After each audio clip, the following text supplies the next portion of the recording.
Assalamualaikum warahmatullahi wabarakatuh. Hai teman-teman semua, perkenalkan nama saya Sally Syarfi dari program studi pendidikan matematika dari kelas 1B dengan nomor polak mahasiswanya 221063105106. Oke, di video kali ini saya akan mempresentasikan tentang himpunan.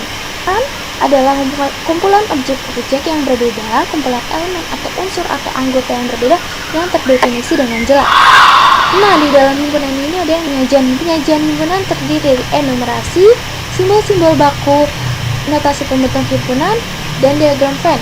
Enumerasi adalah penulisan himpunan dengan cara menuliskan semua anggota di antara dua buah tanda kurung kurawal.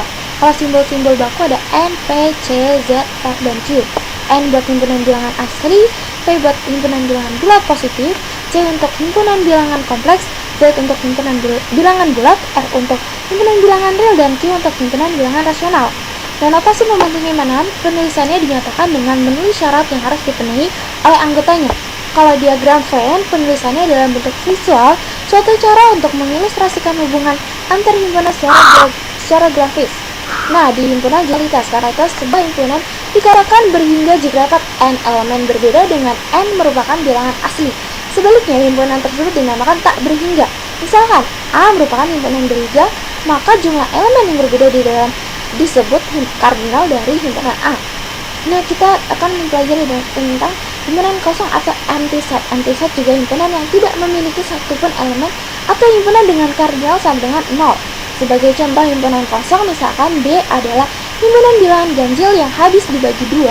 Karena tidak ada bilangan ganjil yang habis dibagi 2, maka A tidak memiliki anggota sehingga merupakan himpunan kosong. Ditulis menjadi B sama dengan kurung kurawal atau B sama dengan 0 strip.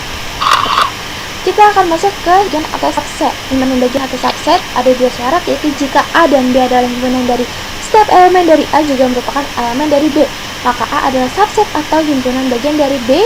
B adalah superset atau superhimpunan dari A. Nah, syarat yang kedua, jika A adalah sebuah subset dari B tetapi A tidak sama dengan B, yaitu paling sedikit ada satu elemen B yang bukan elemen A, maka A adalah suatu himpunan bagian sejati atau proper subset dari B, dilambangkan dengan ACB, atau B adalah sumber himpunan sejati atau proper superset dari B. Keempat, ada yang namanya himpunan sama. Nah, yang sama itu himpunan A dikatakan sama dengan himpunan B jika dan hanya jika keduanya mempunyai elemen yang sama.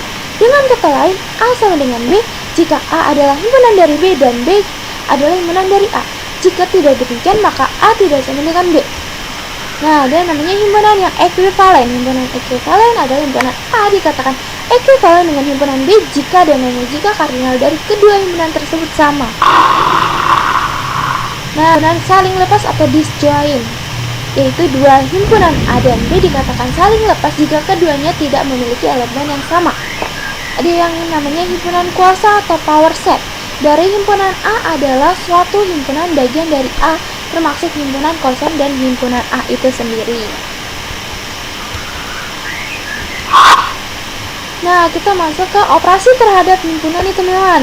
Ada irisan atau intersection, ada gabungan atau union, ada komplement atau ada selisih atau difference, ada beda stangkul, ada symmetric difference, ada perkalian Cartesian atau Cartesian product. Nah, kita akan membahas tentang irisan. Irisan dari himpunan A dan B adalah sebuah himpunan yang setiap elemennya merupakan elemen dari himpunan A dan B. Gabungan dari himpunan A dan B adalah himpunan yang setiap anggotanya merupakan anggota himpunan A atau himpunan B. Komplement dari suatu himpunan A terhadap suatu himpunan semesta U adalah suatu himpunan yang elemennya merupakan elemen U yang bukan elemen A. Selisih atau difference, selisih dari dua himpunan A dan B adalah suatu himpunan yang elemennya merupakan elemen dari A tetapi bukan elemen dari B. Beda stangkup atau symmetric difference, beda stangkup dari himpunan A dan B adalah suatu himpunan yang elemennya ada pada himpunan A atau B tetapi tidak keduanya. Perkalian Cartesian berupa pasangan berurutan. Misalnya pada perkalian Cartesian dari himpunan A dan B, hasil himpunan barunya adalah semua pasangan berurut yang dibentuk dari anggota-anggota himpunan A dan B. Nah, kita akan masuk ke prinsip dualitas. Misalkan S adalah suatu kesamaan yang melibatkan himpunan dan operasinya seperti gabungan, irisan, komplement. Jika S bintang di atas diperoleh dari S dengan mengganti irisan menjadi gabungan, gabungan menjadi irisan, himpunan kosong menjadi himpunan semesta, dan himpunan semesta menjadi himpunan kosong, sedangkan komplement dibiarkan seperti semula. Maka kesamaan S bintang juga benar dan disebut dual dari kesamaan S. Dualitas dari himpunan. Hukum identitas. Yang pertama ada hukum identitas. A gabungan himpunan kosong akan menghasilkan A, dualnya A irisan himpunan semesta akan menghasilkan A. Hukum nol atau dominasi A irisan himpunan kosong akan menghasilkan himpunan kosong, dualnya A gabungan himpunan semesta akan menghasilkan himpunan semesta. Hukum komplement A gabungan A sama dengan himpunan semesta, dualnya A irisan A sama dengan himpunan kosong. Hukum idempoten A gabungan A sama dengan A, dualnya A irisan A sama dengan A. Hukum penyerapan A gabungan A irisan B sama dengan A, dualnya A irisan A gabungan B sama dengan A. Hukum komutatif A gabungan B sama dengan B gabungan A, dualnya A irisan B sama dengan B irisan A. Hukum asosiatif A gabungan B gabungan C sama dengan A gabungan B gabungan C, dualnya A irisan B irisan C akan menghasilkan A irisan B irisan C. Hukum distributif A gabungan B irisan C akan menghasilkan A gabungan B irisan A gabungan C, dualnya A irisan B gabungan C A akan menghasilkan irisan B gabungan C A irisan B gabungan A irisan C.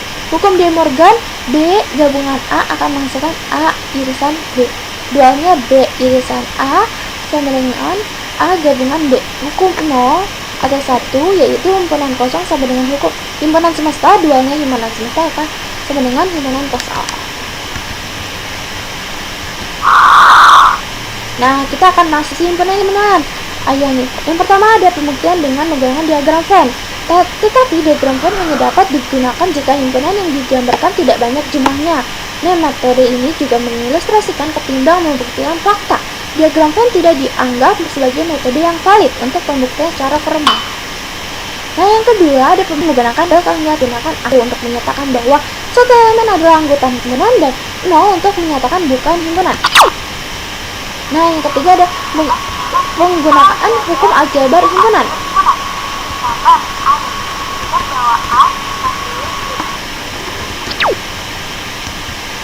Nah, yang keempat ada pembuktian dengan menggunakan definisi. Metode ini digunakan untuk membuktikan pernyataan himpunan yang tidak berbentuk kesamaan tetapi pernyataan yang berbentuk implikasi. Biasanya di dalam implikasi tersebut terdapat narasi himpunan bagian. Nah, bagaimana nih teman-teman penjelasannya? Apakah mudah dimengerti? Apakah mudah dipahami? Coba kalian kerjakan latihan soal di bawah ini dan kalian tulis di kolom komentar ya. Terima kasih teman-teman. Thank you for watching. Wassalamualaikum warahmatullahi wabarakatuh.